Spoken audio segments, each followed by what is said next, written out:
expecting to be selected once I did my 224 in Valencia, although you never know. So yeah, I guess until that selection call comes, nothing's confirmed. So yeah, when I got the selection call, it was amazing. Representing Great Britain again. So when I'm at the peak of the build, so right now I'm hitting about 100 to 120 miles a week and doing about 4 or 5 hours of cross training and then 3-4 hours in the gym, and then just lots of sleep and lots of food as well, which is probably the best part. So yeah, preparing for a championship marathon is a lot different to preparing for something like Valencia, because you're going more for place rather than time. So Valencia is very much time based, wants to get the European qualifying time, whereas European Championships is on a hilly course, so that's going to change the race completely. Been heading out to Birmingham most Sundays for my long runs, like actually practicing on the course. And it's probably going to be quite tactical compared to Valencia, where you're going there and just pacing the whole thing on your target time. And yeah, so I guess training is really different because we're very strength focused at the moment because of the hills. So it's very targeted depending on the course.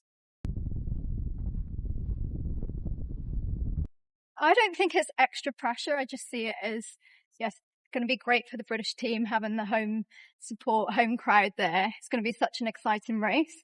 So if anything, it's just more exciting to be a home race rather than racing abroad. So the 224 in Valencia is actually my first big one back post injury. So I got injured in 2024, missed the Olympics.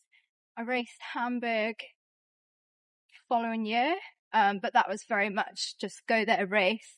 So Valencia was my first like proper build back post injury. I felt like there was just no pressure. It's just exciting being back on a start line, being back on a big start line where there are a lot of expectations, but from myself there was no internal pressure. So I think I just went there, enjoyed it, wasn't expecting to do 224. Yeah, just pulled it off on the day. It was a fun race, so pulled me around.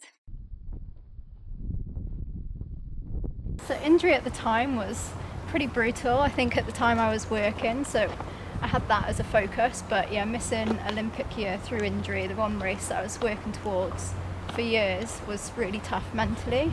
I think the fact that I was working kind of kept me going, but I think there were questions in my head whether I wanted to keep going, but then obviously my team didn't really give that as an option. They got me back, and yeah, then I came around the 224 at Valencia, so I'm glad they kept me going. And then that was also the driving force for quitting my job so I could fully focus on the running whilst also staying healthy. So I think that was probably what caused my injuries, overtraining whilst working as well, not sleeping, not recovering, not getting the physio I needed. So yeah, now I just train, get physio, recover, and at the moment everything's going to plan, so hopefully it keeps going in that right direction.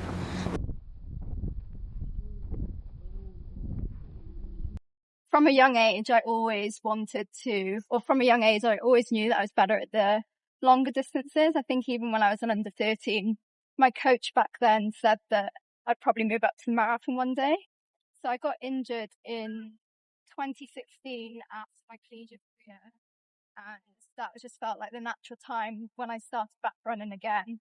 That felt like the natural time to then move up to the marathon. So I came back on the mountains and then just entered a marathon, didn't actually train for it, ran a 2:49, and that was kind of where my marathon journey began.